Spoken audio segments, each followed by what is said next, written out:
Buenas noches, estimados televidentes. Muchas gracias por permitirnos llegar nuevamente con enfoque a sus hogares.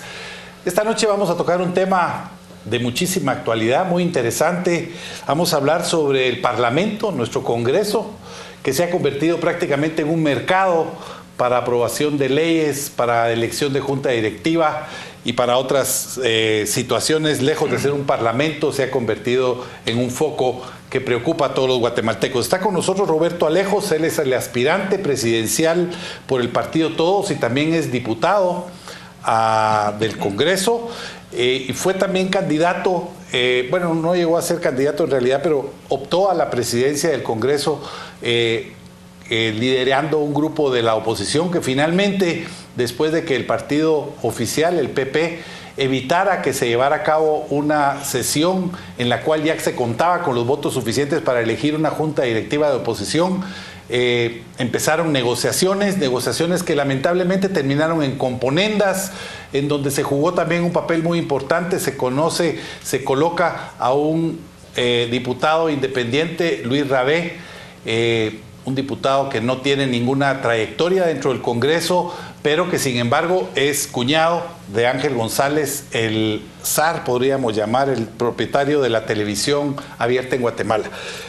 Roberto, lo que sucedió en estas últimas 2 o 3 semanas fue verdaderamente penoso. Se habló, recuerdo que diputados de la UNE hablaron que se estaban comprando votos primero para la aprobación de los bonos, luego para la elección de esta junta directiva, y curiosamente después la UNE se traslada a la postura oficialista. ¿Qué beneficios puede tener o pudo haber tenido el que el Congreso de la República estuviera en manos, la junta directiva del Congreso estuviera en manos de los partidos de oposición? Bueno, antes que nada, muchas gracias por la invitación y la oportunidad. Muchos beneficios, muchas oportunidades en un sistema democrático. Cuando el gobierno, que ha obtenido la mayoría y ha tenido el control total en el país, empieza a desgastarse y empieza a tener fracasos, y esos fracasos la población nos empieza a pagar, es bueno que haya un balance en ese sentido. Sobre todo en el Congreso de la República, en donde la prepotencia, digámoslo así, del Partido Patriota nos ha llevado a tener un sistema donde no hay diálogo, donde no hay negociación en el lugar del diálogo y la negociación, que es el Parlamento. Entonces, hemos visto que en los últimos meses hemos tenido problemas como los que pasó en las Cortes, el desgaste del Congreso es terrible, los líos que se arman adentro, el circo que se ha mantenido, o sea, el desprestigio de la clase política, que ya es mucho en términos generales, se aumenta cuando la gente ve el actuar del Congreso. Hubiera sido muy beneficioso que esta junta directiva, porque no era un partido de oposición, era un grupo de partidos de oposición los que iban a agarrar la junta directiva. La idea fue de los otros partidos políticos. Yo me fui del Congreso de la República a fortalecer las bases y mi candidatura. Decido regresar en el mes de noviembre y me hacen la propuesta de que sea yo el presidente de esta junta directiva de oposición. Y lo encuentro realmente muy saludable, porque en la agenda legislativa del partido gobierno no están los temas que deberían de estar para solucionar los principales problemas que hay ahorita en el país, de transparencia, de los trámites para elegir a nuestros gobernantes y todo ese tipo de trámites que hay que impulsar urgentemente para fortalecer la institucionalidad. No están en la agenda de gobierno ni van a estar. La oposición los hubiera podido empujar, y ese balance, repito, en cualquier país desarrollado casi siempre el pueblo vota cruzado, le da a un partido el ejecutivo y a otro partido el legislativo para mantener esos pesos. Bueno, hoy en la noche, dentro de muy poco tiempo, se conocerán los resultados en Estados Unidos, y aparentemente en esas elecciones de mediados de periodo, los republicanos van a retomar el control del Senado, más o menos en esa dirección que estabas mencionando. Volviendo a Guatemala, yo pienso y he calificado a esta legislatura como una de las peores, si no la peor, desde 1986, o sea, en el proceso democrático que se inicia en 1986. Ahí podemos encontrar aquel gobierno de los famosos depurables, pero esta legislatura principió y ha trabajado, prácticamente ha legislado poco, mal, y tarde a veces, y por eso hay muchas leyes también que han sido impugnadas. ¿Qué se podría esperar ahora que tenemos en el muy corto plazo debates tan sensibles que no sé si se van a poder realizar, incluso porque hoy se volvió a suspender la sesión sobre los bonos y sobre el presupuesto de la República? Si yo el día de hoy, utilizando las famosas redes sociales, le hacía un llamado al presidente de la República para que convoque a la dirigencia política de este país, no a los jefes de bloque, a los secretarios generales de los partidos políticos, porque tenemos una crisis económica y financiera en el país, hay un hoyo fiscal, no se ha logrado llegar a la recaudación, a la meta que se había planteado, ya se llegó al colmo de no poder cumplir con el tema salarial, la deuda es cada vez más grande, tenemos una deuda de arrastre, es decir, que no se le paga a los proveedores del gobierno pasado, las obras se inician pero ninguna se termina, o sea, la crisis ahí está, pero esa crisis no se arregla simplemente con un chapuz cada año. Tenemos que encontrar una solución de corto, de mediano y largo plazo para solucionarla, pero no es un solo partido el que la va a lograr y no va a ser en el Congreso de la República, lamentablemente, porque la falta de diálogo en el Congreso de la República, el presidente, para empezar, le prohibió a sus ministros de que lleguen al Congreso de la República. A las interpelaciones, a las citaciones. A las citaciones, digámoslo. Y en parte tiene razón, porque las citaciones se volvían hasta cierto punto un chantaje, era de todos los días, a cada rato, porque no hay lo que hemos propuesto en las reformas a la ley orgánica del Congreso, un orden, pero tampoco se puede prohibir que lo que está en la Constitución, que realmente las bancadas puedan citar a un ministro y hacerle todas las preguntas del caso. El ministro de Finanzas debería estar sentado en el Congreso, bancada por bancada, o juntar a todas las bancadas y dar una verdadera, pero una verdadera información, un verdadero análisis de cuál es la situación económica y financiera del país, para que haya públicamente conocimiento de si realmente la crisis es real o es una crisis ficticia para que podamos aprobar los bonos, y en todo caso, qué es lo que debemos de hacer sin endeudar más al país como estamos haciendo para salir de esa crisis. Pero este es el primer presidente que no ha hecho ninguna reunión con los secretarios generales de los partidos políticos. Bueno, ahora el problema es que no podría hacerse con la presencia del PP porque está suspendido, sí, y no tiene secretario general. Digamos, pero en todo caso, digamos, la postura del gobierno la tienen ellos, llegará alguien en todo caso, pero es el gobierno, menos mal, el que está suspendido. Pero no hay, digamos, tampoco se trata de que la oposición se dedique a destruir y a destruir y a destruir, pero si no somos tomados en cuenta, fue el intento que se dio de la toma de la Junta Directiva del Congreso para que de alguna manera poder incidir, sobre todo en la agenda social, que la agenda social está totalmente desaparecida de la agenda de gobierno. Esa hubiera sido una de las ventajas de tener, por lo menos regresar a abrir las puertas del Congreso, regresar a los temas de transparencia, regresar a hacer una agenda legislativa consensuada como la que solíamos hacer, dar informes públicos del manejo del Congreso y del manejo de la cosa pública, y evitar los bochornos que se dan por culpa de la frustración de los partidos, que al no ser escuchados, al no darle la palabra, lo que hacen es boicotear la sesión. Entonces sí hubiéramos ganado mucho. Qué lamento. Bueno, aquí se dieron varias cosas. Uno, el Partido Patriota hizo lo que tenía que hacer, porque como partido gobierno... Claro, evitaron perder el control como diera lugar, ¿verdad?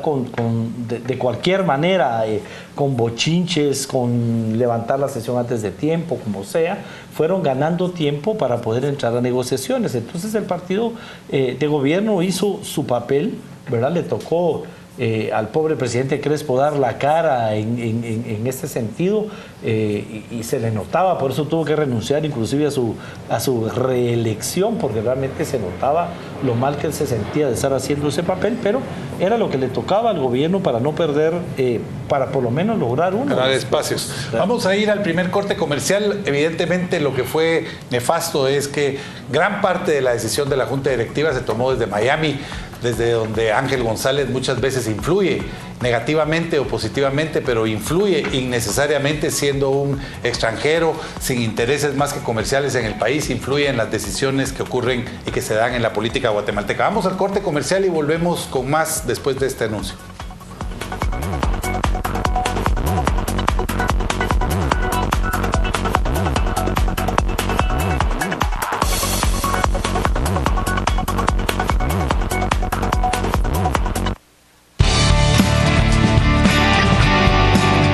Estamos presentando Especiales de Canal Antigua.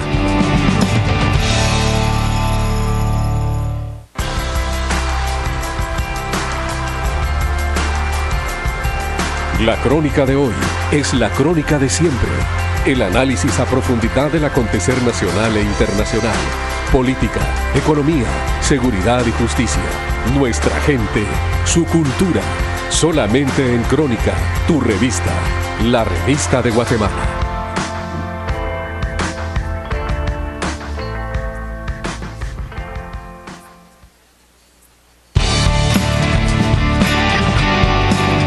Estamos presentando Especiales de Canal Antigua.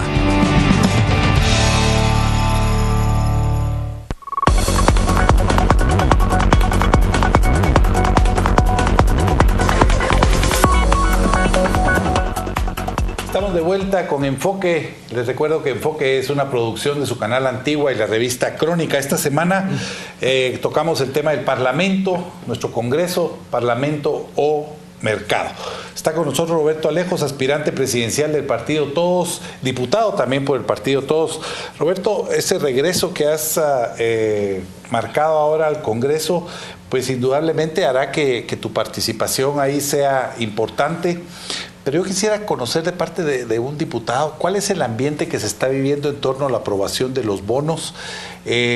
Yo he escuchado muchos programas de radio sobre esos temas, he leído columnistas, he escuchado a analistas, he conversado con una serie de personas y bueno, casi todos coinciden en dos cosas. Primero, que efectivamente los bonos pues son parte de la forma de financiar el presupuesto, que obviamente es un endeudamiento, que el problema real es que ni siquiera esos 4,000 millones van a resolver el problema fiscal del gobierno.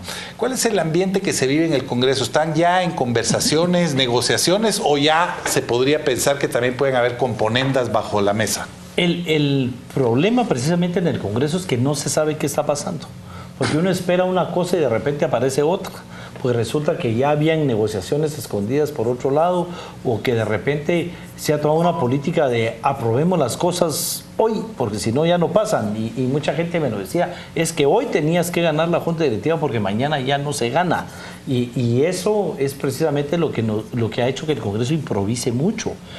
Pasó con la ley famosa de vegetales, que la llamaron la ley Monsanto, en la necesidad y urgencia de ampliar el presupuesto por un préstamo que se había aprobado, se mete dentro de una ley que no tenía nada que ver, y al final resulta que esa ley tenía un historial en otros países que era sumamente dañino para los pequeños agricultores de ese país, y entonces al final sale más caro el caldo que los frijoles, como decimos en buen chapín, porque al final por votar la ley hubo que votar realmente todo, y eso ha de ser parte del problema fiscal en el que se encuentra el gobierno.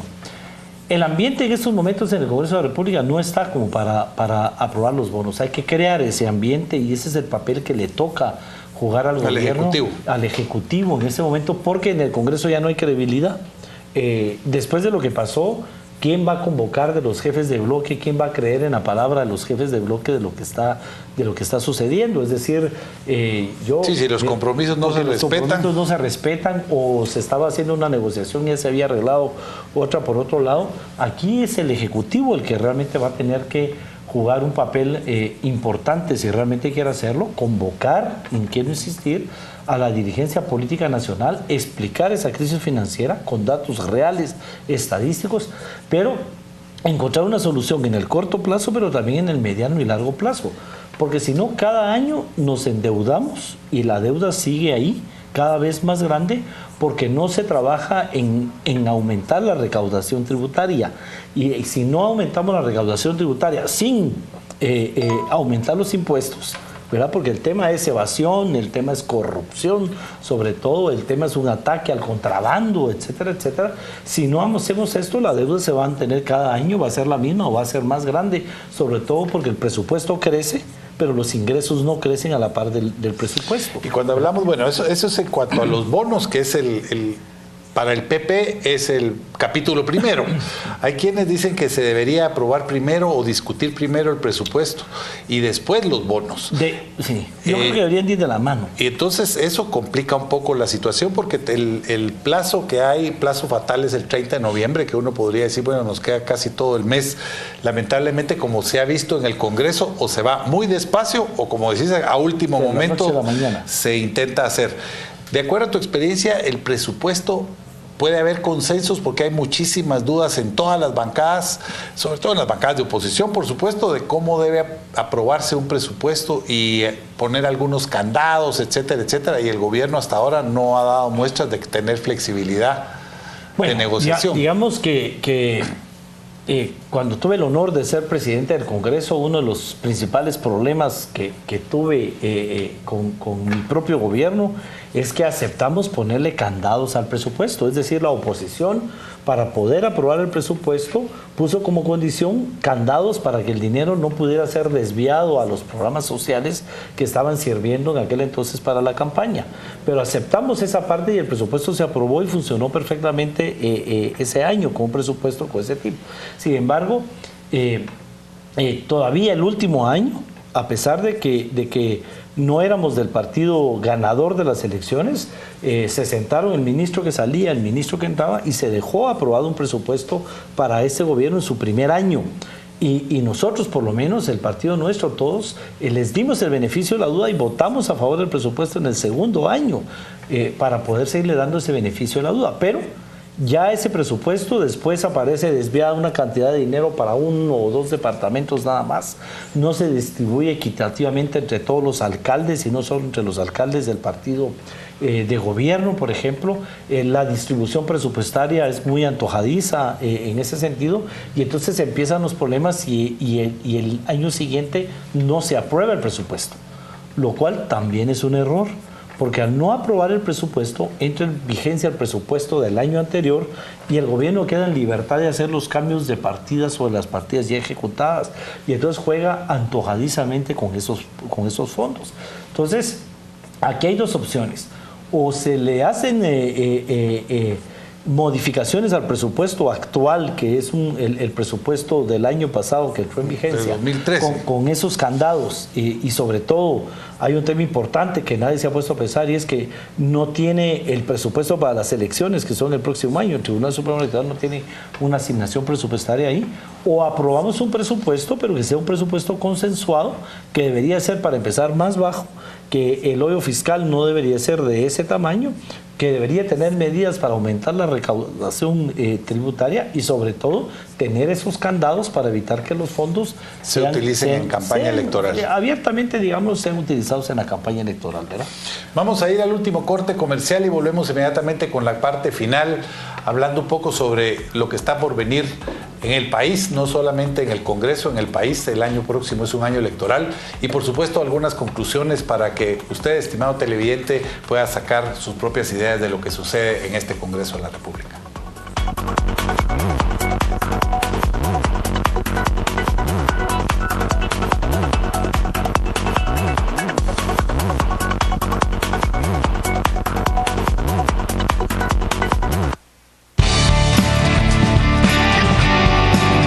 Estamos presentando Especiales de Canal Antigua.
Estamos presentando Especiales de Canal Antigua.